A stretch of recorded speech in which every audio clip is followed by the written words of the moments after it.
দেখুন, যা হওয়ার তো হয়ে গেছে। আপনি কাল থেকে আর ওই অফিসে যাবেন না। অফিসে যাব না? চাকরিটা ছেড়ে দেব? এত ভালো একটা জায়গা।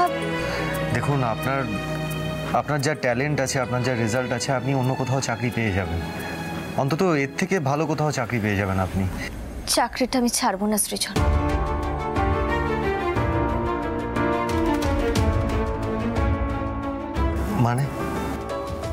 মানে আমি তো কোনো অন্যায় করিনি। ওই লোকটা অসভ্যতা করেছে, তার জন্য আমি ওকে চড় মেরেছি। খামোখা চাকরিটা ছাড়তে যাব কেন? পর্ণা, আপনি বুঝতে পারছেন না, অভিমন্যু সেন লোক কি করবে ও আমার? করবেটা কি? ওর হাতে পাওয়ার আছে, তাই আমার চাকরিটা ছাড়িয়ে দেবে। কিন্তু কোন গ্রাউন্ডে ছাড়াবে শুনি? না না, চাকরি হয়তো ছাড়াবে না, কিন্তু ও যদি আপনাকে অন্য কোনোভাবে ডিস্টার্ব করে, আমার তো ভয় সেখানেই। দেখুন পর্ণা, এই ধরনের লোকেরা না খুব ভিন্ডিকটিভ হয়, আপনাকে বিভিন্নভাবে পাওয়ার চেষ্টা করবে। তাই আমি ভাবছি, যদি লোকটা নিজের অপমান ভুলতে না পেরে আপনাকে হেনস্থা করার চেষ্টা করে। করুক না, করুক। ও বম্বে কাঁপানো চিফ এডিটর হতে পারে, কিন্তু আমিও আলোক পর্ণা বসু। এত সহজে তো আমি হাল ছাড়বো না সৃজন। চর খাওয়ার পরেও যদি লোকটা শিক্ষা না হয়, তাহলে উনিও দেখবেন অসভ্যতা করলে আলোক পর্ণা তার শাস্তি দেওয়ানোর জন্য কত দূর অব্দি যেতে পারে। পর্ণা, আমার টেনশন হচ্ছে ঠিকই, কিন্তু আমার বিশ্বাস আপনি যে ডিসিশনটা নিয়েছেন সেটা ঠিকই নিয়েছেন। আমি আপনার পাশে আছি।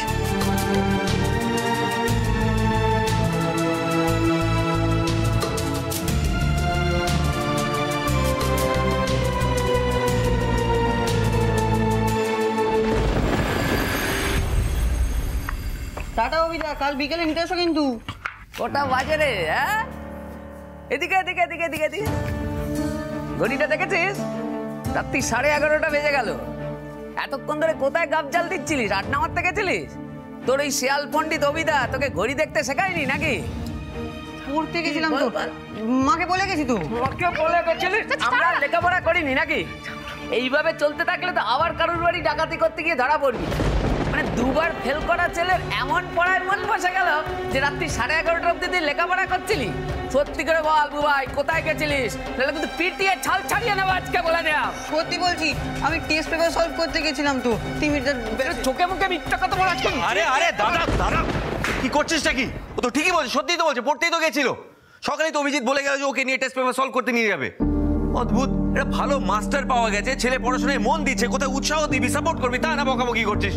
কি বলতে চাইছো কি তুমি? হ্যাঁ, আমাদের ছেলেকে কিভাবে শাসন করতে হবে সেটা কি এখন থেকে তোমার কাছ থেকে শিখতে হবে নাকি আমার? হ্যাঁ, শিখতে হবে, শিখতে হবে। এই যে ঝুলঝুলি দেবী, শুনে রাখো, এই বুবাইয়ের পড়াশোনা নিয়ে বাড়ির যত চিন্তা আছে সে চিন্তা তোমাদের নেই। আর ছেলে রাতের বেলা সেন্ট, লিপস্টিক, তারপরে মোবাইল নিয়ে বাড়ি ফিরছে না, পড়াশোনা করে বাড়ি ফিরছে, সেটা তোমাদের সহ্য হবে কেন? বাবা, আমি কিন্তু বারবার বলছি, তুমি কিন্তু ওকে আস্কারা দিচ্ছ কিন্তু। চুপ কর, আমার সামনে গলা তুলে কথা বলবি না। বুঝবুক কোথাকার।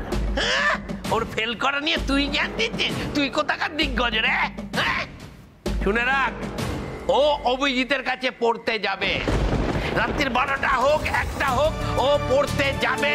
আমি বলছি যাবে। শুনে রাখ, বাবা মা হয়তো কেউ দায়িত্ব নিতে পারিস নি তোরা। তা যে লোকটা দায়িত্ব নিচ্ছে তাকে দায়িত্বটা নিতে দে। উজ্জুবুক্ষ টাকার কাছে কাল থেকে একটা কথা বলবো না আমি বুবাইয়ের ব্যাপারে। নতুন কোন গন্ডগোল হোক, তারপর আমিও দেখে নেব। বার বেড়েছে তোর, ডানা গজিয়েছে তো, ডানা ছাড়বো, দাদু বাঁচাবে। ছাই করিনি তুই, কিচ্ছু করতে পারবি না। আমি তো আছি, কোনো চিন্তা করবি না, তোর দাদু আছে। হ্যাঁ, ধ্যাস চামো, সব ছুটিয়ে দেবো, ধ্যাস চামো। ভাই, কি নিয়ে গল্প হলো আজকে অভিদার সাথে? অভিদা বলল, ভয় পাস না বুবাই, তোকে নতুন কাকির মতন হতে হবে। চোখের সামনে অন্যায় দেখলে শির দ্বারা সোজা করে প্রতিবাদ করতে হবে। Very good, very good. যা ঘরে যা, ঘরে যা। না, এই অভিজিৎ ছেলেটাকে যত দেখছি, যত শুনছি, আমার ভরসা বাড়ছে।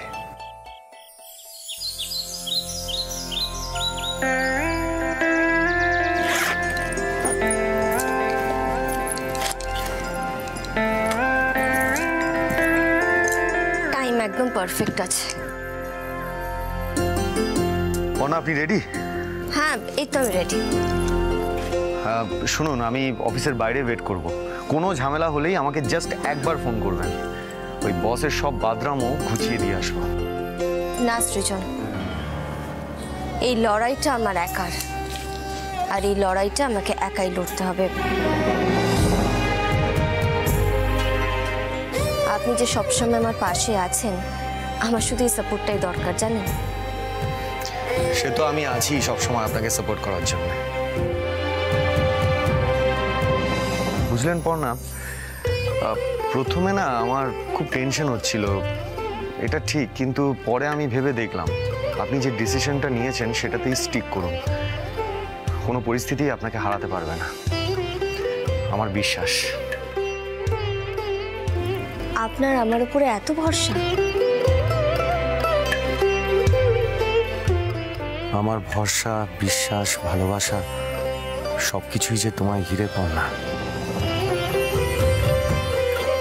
হ্যাঁ পড়না, আমার বিশ্বাস যতই বাধা আসুক না কেন আপনি সব বাধা পেরিয়ে আসতে পারবেন। তবু কিন্তু আমি অফিসের বাইরে ওয়েট করব। জানি, আর এই ব্যাপারে আমি আপনাকে আটকাবো না। চলো চলুন।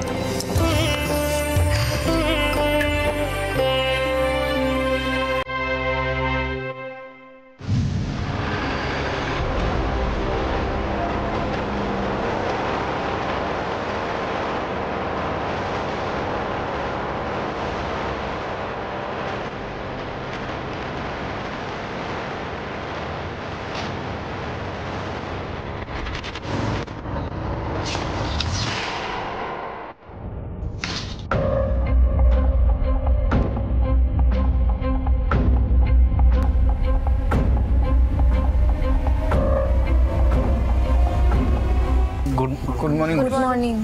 Good morning captain.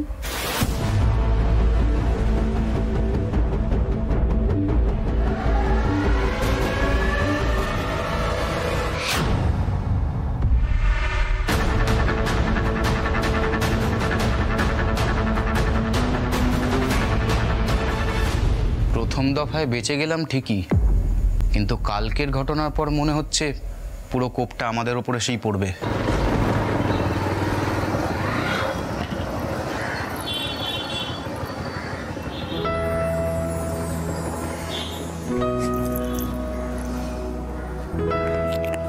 বলছি, আর কিছু বললে একেবারে ঝেড়ে কাপড় পরিয়ে দেবেন। কালকের মতো একেবারে উচিত শিক্ষা দেবেন। আর তাছাড়া আমি তো আছি। হ্যাঁ, আমি ভেতরে গেলাম।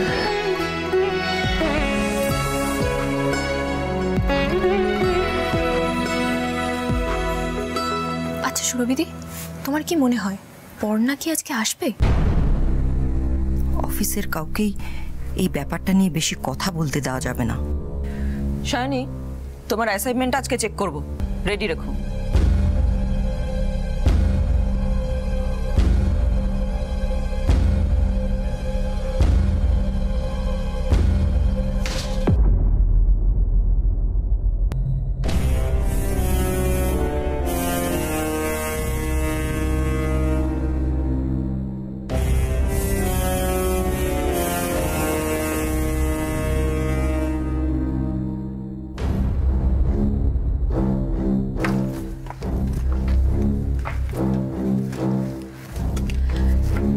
ক্যাপ্টেন, আলোক পর্ণা এসেছে।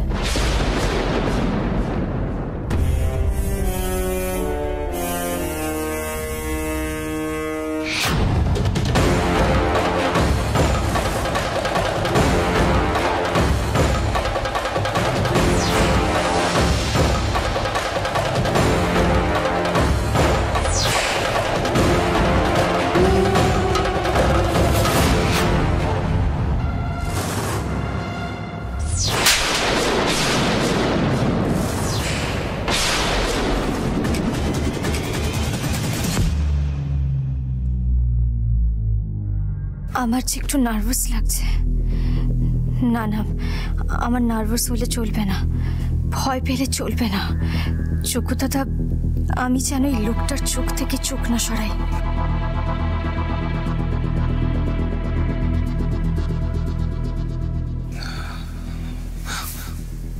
I am sorry Alokparna. গতকাল যেটা হয়েছে তার জন্য আমি সত্যি লজ্জিত। I am really very sorry.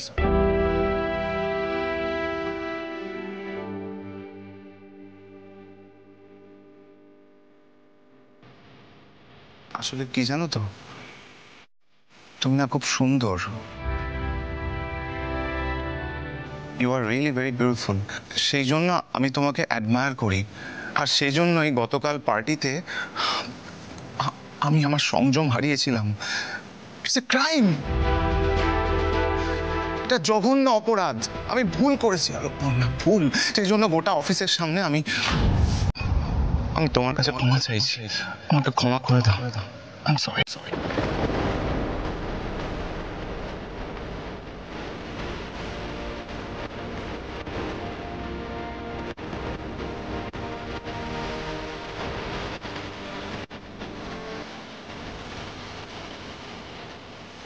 লোকটা কি সত্যি মন থেকে ক্ষমা চাইছে?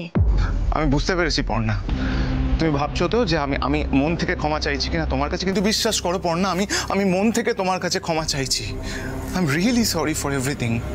বিশ্বাস করো।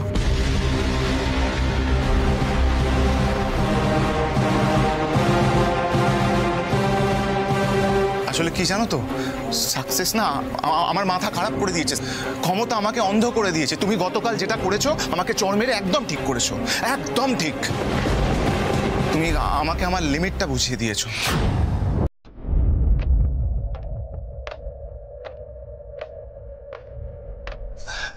আসলে কি জানো তো, ছোটবেলা থেকে আমি যখন যা চেয়েছি সব পেয়েছি। সেজন্যই বোধহয় গতকাল ওরকম একটা নোংরা কাজ করলাম।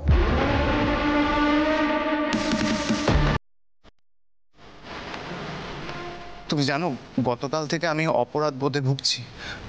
আমি আয়নার সামনে দাঁড়াতে পারছি না। দাঁড়ালেই আমার নিজেকে বলতে ইচ্ছা করছে, shame on me, shame on me। আমি এত নোংরা কাজ কি করে করলাম? আমি আমার এত বড় ভুলের জন্য তোমার মতো একজন এমপ্লয়িকে হারাতে পারবো না। I am sorry. তুমি যদি আমাকে ক্ষমা না করো তাহলে আমি কোনোদিনও নিজেকে ক্ষমা করতে পারবো না।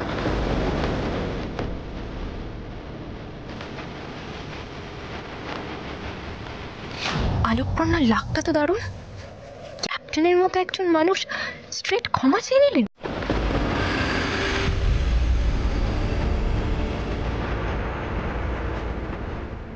তার মানে যা ঘটছে সব সত্যি? I am sorry Alokparna. একটা চান্স কি পাওয়া যায় না? আমি ক্ষমা চাইছি তোমার কাছে, বারবার ক্ষমা চাইছি, সবার সামনে ক্ষমা চাইছি। প্লিজ আমাকে ক্ষমা করে দাও, প্লিজ।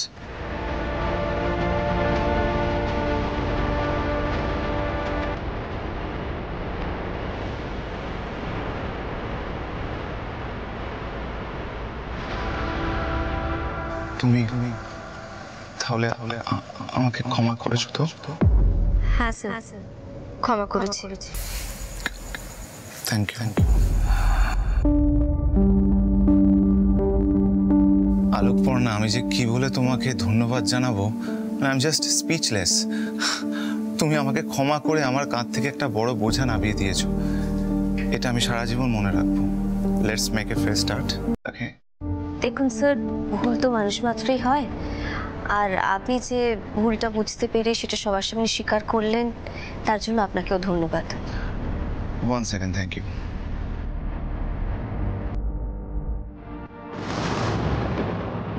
কেসটা হচ্ছেটা কি? কাল চর খাওয়ার পরেও ক্যাপ্টেন আলোকপর্ণাকে কিছু বললেন না, এখন এইভাবে ক্ষমা চেয়ে নিলেন। না, এবার ব্যাপারটা বাড়াবাড়ি হচ্ছে। বড্ড বেশি প্রায়োরিটি পেয়ে যাচ্ছে মেয়েটা। ক্যাপ্টেন কি ভাবছে আমাকে জানতে হবে। Everybody, get back to your work, please.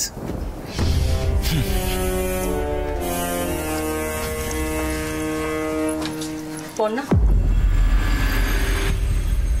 তুমি কিন্তু মানুষটাকে জাস্ট পাল্টিয়ে দিলে। ওনাকে তো আমি অনেক বছর ধরে চিনি, এর আগে একসাথে কাজও করেছে অন্য জায়গায়।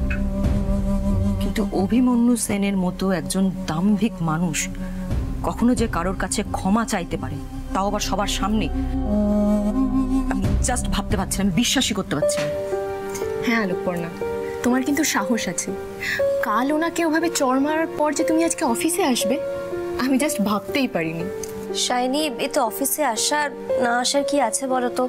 দেখো, ভুলটা তো আমার নয়, ভুলটা উনি করেছেন আর সেটা উনি সবার সামনে স্বীকারও করে নিয়েছেন। এর থেকে বেশি তো আর কিছু চাইও না। একদমই তাই, একদম ঠিক কথা বলেছো শায়নি। আমি তোমাকে ফার্স্ট দিন ঠিক এই কথাটাই বলছিলাম যে সাহসের দরকার। শায়নি, তুমি বরঞ্চ একটা কাজ করো বুঝলে, ছটপট করে আলোকপনার কাছ থেকে না কিছুটা সাহস ধার নিয়ে নাও। এই সব বিষয়ে তো ভয় পেলে না কখনোই কোনো কাজ হয় না।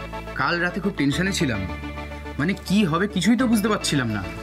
আরে তুমি বেরিয়ে যাওয়ার পর তো আমরাও পার্টি থেকে বেরিয়ে গেছিলাম। হ্যাঁ মানে সিরিয়াসলি এই সবটা সবার সামনে ক্লিয়ার হয়ে গেছে, এখন এই দমবন্ধ পরিবেশে আর কাজ করতে হবে না, এটাই।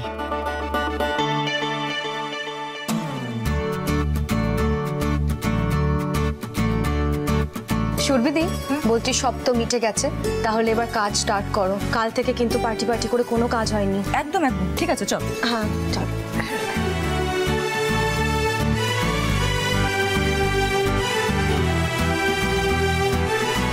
বলছি, আর কিছু বললে একেবারে ঝেড়ে কাপড় পরিয়ে দেবে। কালকের মতো একেবারে উচিত শিক্ষা দেবে। আর তাছাড়া আমি তো আছি। সৃজনকে একবার জানিয়ে আসি এদিকে সব মিটে গেছে, না হলে উনি আবার দাঁড়িয়ে থাকবেন আর টেনশন করবেন।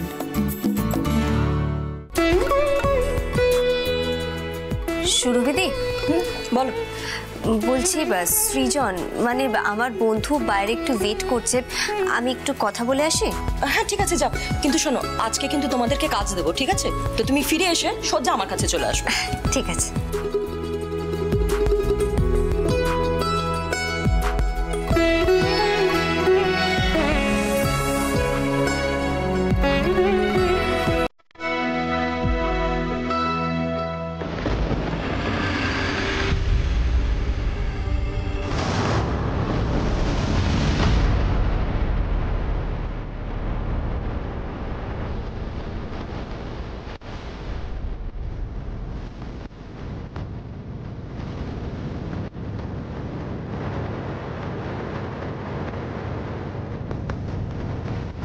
ক্যাপ্টেন, সরি আপনাকে না বলে ঢুকে এলাম।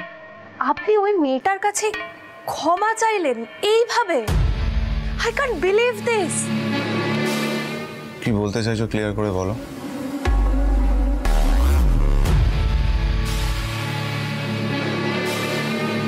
ক্যাপ্টেন, আলোকপর্ণা মাত্র 2 দিন হয়েছে আমাদের এখানে ট্রেনি হিসেবে জয়েন করেছে, আর সেই মেয়েটা অভিমন্যু সেনকে এইভাবে সবার সামনে হাত জোড় করতে বাধ্য করলো। এটা আমি মানতে পারছি না, কিছুতেই না। মানে কেন ক্যাপ্টেন, কেন আপনি ওর সামনে এইভাবে নিজেকে ছোট করলেন? কাম ডাউন পূজা, কাম ডাউন। তুমি ভুলে যেও না, এই ব্যাপারে তোমার থেকে আমার এক্সপিরিয়েন্স অনেক বেশি।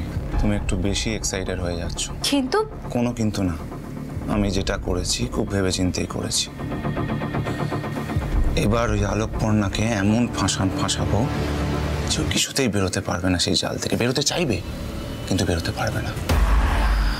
ইউ নো হোয়াট পূজা, এই আলোকপর্ণা বসু আর 5টা মেয়ের মতো নয়, তাই ওকে একটু অন্যরকমভাবে হ্যান্ডেল করতে হবে।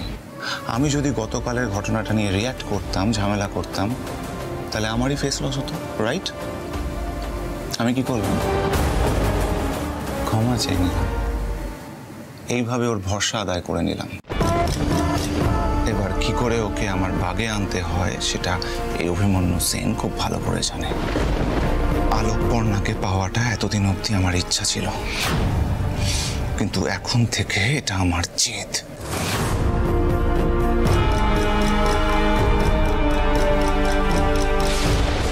আরে এই কথাগুলো তো আপনি ফোনে বলে দিলেও পারতেন। বারে, ভেতরে কি হচ্ছে না হচ্ছে সেটা ভেবে আপনি রাস্তায় দাঁড়িয়ে থাকবেন আর আমি আপনাকে ফোনে বলে দেবো? মোটেই না। বুঝলাম, তবে কি বলুন তো, আপনার এই জেদটাতেই না আমি ফিদা হয়ে যাই।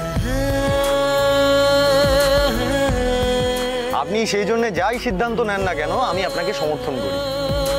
আপনি আমার পাশে থাকছেন বলেই তো আমি এগুলো করার সাহস পাই। তবে কি জানেন তো, এই অভিমন্যু সেনের মতো লোকেরা না ভীষণ ঢ্যাটা হয়। আর আপনি তো পড় না, এমন টাইট দিয়েছেন অত বড় কেউ কেটা হলেও আপনার হাতে পায়ে ধরে ক্ষমা চাইতে বাধ্য হয়েছে। এরপরে না সহজে বাথরুম করার সাহস পাবে না। না সে তো পাবেই না, তবে কি জানেন তো এত সহজে না আমি ওকে ক্ষমা করতাম না, কিন্তু উনি তো খুব সম্মানীয় একজন ব্যক্তি, সেটা তো অস্বীকার করার কোনো জায়গা নেই। ওভাবে সবার সামনে আমার হাতে পায়ে ধরে ক্ষমা চাইছে, সেটা দেখে আমি ক্ষমা করে দিলাম। তবে সৃজন, এই অপরাধে এত সহজে ক্ষমা করে দেওয়ার বান্দি কিন্তু আমি নই, সেটা তো আপনি খুব ভালো করেই জানেন।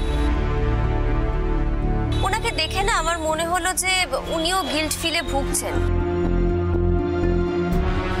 আর সেই জন্যই ভাবলাম ওনাকে একটা চান্স দেওয়া উচিত। সে তুমি চান্স দাও পড়না, কিন্তু এসব লোককে চোখে চোখে রাখতে হয়। আমি জানি তোমার কোনো চিন্তা নেই, সৃজন দত্ত তোমার সঙ্গে আছে।